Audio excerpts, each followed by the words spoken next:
Hey, this is Quimby, I'm Alex. Yeah, so we just heard that MTV is no longer gonna play music, which is not surprising. I'm sure we all knew this day was gonna come, but still, it makes me feel, honestly, a little sad. I feel a little sad. It's definitely the end of an era. It leaves me with a little kind of bittersweet nostalgia sadness. If you're a Gen Xer like me, you were probably literally raised by MTV when you were forced to fend for yourself after school. I can't tell you how important MTV was to my life, my generation, the culture. It was inspirational. It was aspirational. There was nothing like it around at all. There had never been anything like it. Nothing looked like it. Nothing sounded like it. It wasn't just purely of the time. It shaped the time. It was the time. I remember the first time I discovered it. I'll never forget it. I must have been like 7 or 8.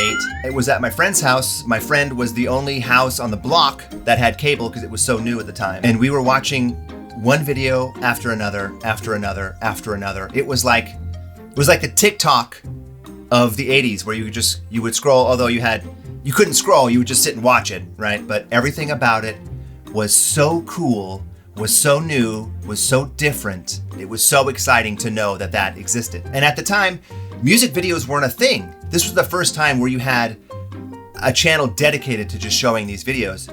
MTV, I remember they didn't have a lot of videos. There wasn't a lot of options for them to show. So they would just show whatever they had. They would put it up there. So bands that normally might not have made it on the radio now had a chance, through this weird coincidence of events, now had a chance to get some exposure. And they did. It changed the way that music was distributed in a massive way. You now had this visual component that went along with it. It changed the industry. The videos at the time were so fun and creative and sloppy and playful and exciting and fresh and vibrant and silly and just endearing, just really, really endearing. And then you had the VJs. These group of people who had no idea what they were getting into. Martha Quinn, my first crush. God, who didn't have a crush on Martha Quinn? The studio, the way they presented this stuff, everything felt loose, like they really didn't know what they were doing. Like they just got a bunch of people together and they hit record on the camera and they said go. And it felt fresh and loose and exciting and again, endearing. It felt really sweet and genuine. Everything about it was so new and so fresh. Even the design of the channel itself, the logo, the idents, the bumpers, the commercials. Some of my favorite videos that I remember the very first time seeing Dexy's Midnight Runners, Come On Eileen. I remember seeing Falco, Der Kommissar, where he's just running in front of this green screen with like police lights behind him. And he's just running in place and singing, and it was just silly and ridiculous. There were so many just fun and silly and playful and fresh and exciting and fun to watch videos. It was a really exciting time. You felt like something new was like literally happening and you were there to experience it. You were part of this, this generation of people that were all experiencing the same thing at the same time, something that doesn't happen anymore.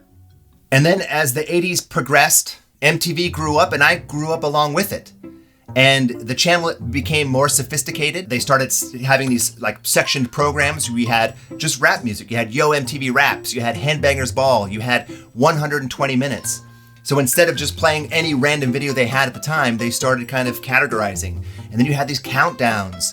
And then you had the music news, the animation, Beavis and Butthead, Liquid Television, Aeon Flux, Bill Plimpton, Jimmy the Cab Driver. You had Spring Break and you had the MTV Video Awards, all these things which were all cultural pillars of the time.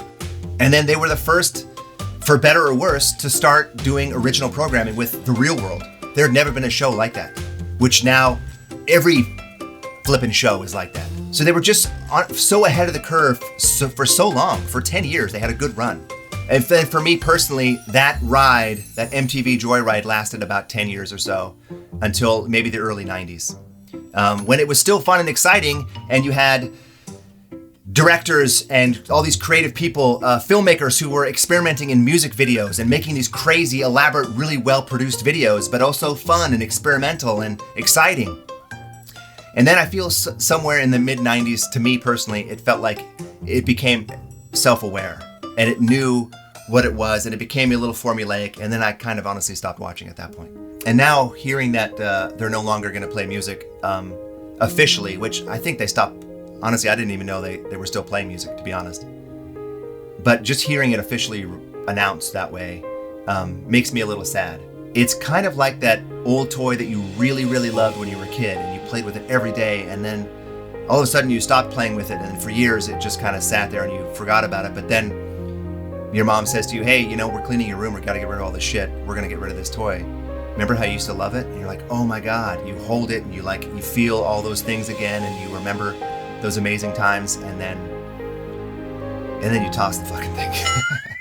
But still, it feels like that. It feels like there's a little bit of sadness hearing it officially. It makes me sad, and I want to say, so long MTV.